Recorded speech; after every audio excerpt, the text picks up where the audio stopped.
Ryan Reynolds here from Mint Mobile. With the price of just about everything going up, we thought we'd bring our prices down. So to help us, we brought in a reverse auctioneer, which is apparently a thing. Mint Mobile Unlimited Premium Wireless. How to get 30, 30, bit to get 30, bit to get 20, 20, 20, bit to get 20, 20, bit to get 15, 15, 15, 15, just $15 a month? Sold! Give it a try at mintmobile.com/switch. Upfront payment of $45 for 3-month plan, equivalent to $15 per month required. New customer offer for first 3 months only. Speed slow after 35 gigabytes if network's busy. Taxes and fees extra. See mintmobile.com. Listen, all you New Yorkers. Taxi! Okay, man, we're looking around. This is the 77 WABC minicast. Hey, my buddy Chris there. What's up, Chris? Hey, man, how you doing? Very nice. What's the scoop? You know, you're talking a lot of great things, great truths that I believe. And, you know, when Trump was going in, this was an election about putting faith back into government. At least that's what I believed. That was it, you know? Right. Big part of it. Because he was not a politician. He's coming from the outside. This was going to be the moment. This was going to be the guy who can get in there, break it all up, just like you said. This is what we all believed. Mm-hmm. And now you hear the smatterings of, geez, is he compromised?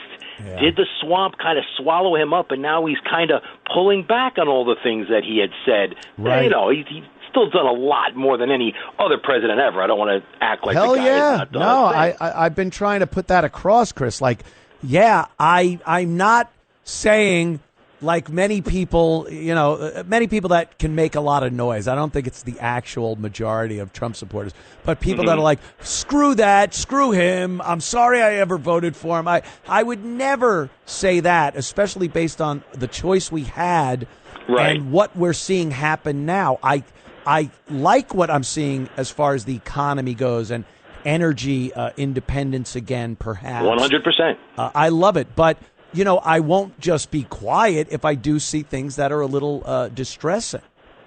And I completely agree. And, you know, these are the things that people can't talk about publicly because they'll get vilified. They're going against the government, whatever. There's, you know, there's something that is coming back now. And when, I don't know how to actually put this right. Herpes?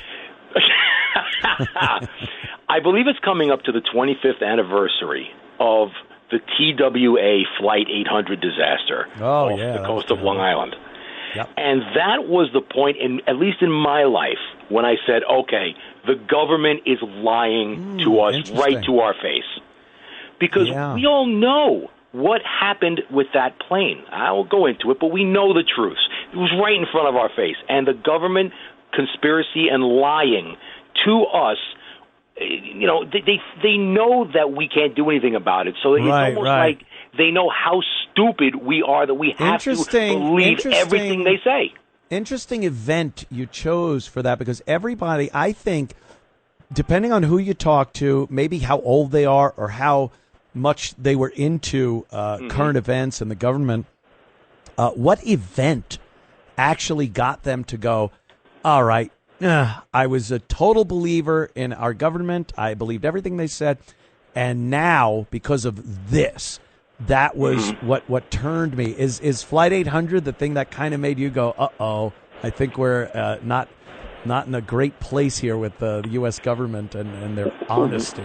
100%, because, look, the average person doesn't have the time nor the will to sit and do all the research that's necessary to go against what the government puts out there to see if you believe it or not. Right. You know, who's going to sit there and read hours and hours of material and NTSB reports and all of this kind of stuff? You're not going to do it. So the easy thing to do is believe the news, believe that fake media, because it's just easy. But if you sit and you actually take the time and read and do the proper research and come up with your own opinion based off of the facts that are out there, then you can start to question these things. And in this particular instance, the Flight 800 disaster, look, that plane was hit by a missile. They were doing military exercises off the coast of Long Island, which they still do, because if I go right now down to the South Shore, I see drones flying up in the air that they're always there every night. That's where they do these military exercises.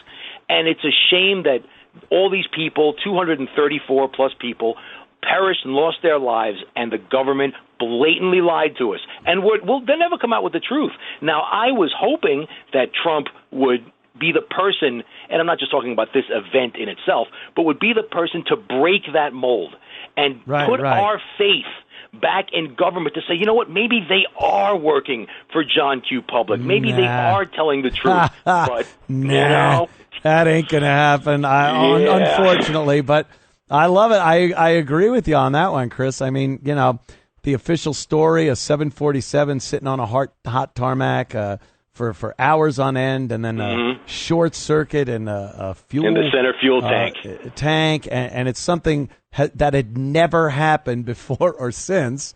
A lot of times when you watch shows or read transcripts from the NTSB, the biggest thing, and the reason they do it, is to prevent a future accident from happening the same way. And over the course of the years, through using that process, they've made air travel very safe. But there wasn't one thing in there that was definitive and said, yes, this is these are the moves we're going to make to make sure this doesn't happen again. It just they didn't have it, and the missile aspect, I don't know. It's Look, not out of the realm of possibility there. There are so many things about it, and I'm not going to get into the whole conspiracy, but all the things that disappeared and everything. But yeah, I mean, what this was, simply put, this was the government coming up to every single person who's listening to the show right now and slapping you across the face, and then you just standing there and saying, "Oh, okay." That's how I feel. It's like I said, it's the perception more than the actual subject matter. The Epstein thing, I don't give a whatever. But I feel like I'm on Discord playing video games with this guy. I don't give a but it's the perception that we were deceived by the guy we voted for that said he was going to be open, honest, and truthful about everything. Exactly. And that's more important. Chris, I got to move on, but thanks for the call. Take it easy, bro. Yeah. I mean, yeah, you know, but it's interesting bringing up, like, what put you over the edge? What was that thing that happened, whether it was years ago, the Gulf of Tonkin, Vietnam? I remember I was a frogman, and they told me I had to go to country. I had to go to Vietnam. I said, why? They said the Vietnamese blew up one of our ships in the Gulf of Tonkin. So I got on my frogman suit, my feather boa, like in WWF, and I went to the Nam, and I wiped out a lot of boops. All right. Yeah. Nothing makes me laugh more than listening to Jesse talk about his war stories. It's like, didn't you wear a feather boa? Didn't you wear a feather boa? I don't have time to bleed. He was great in Predator. I'll be honest there. Don't get me started with that.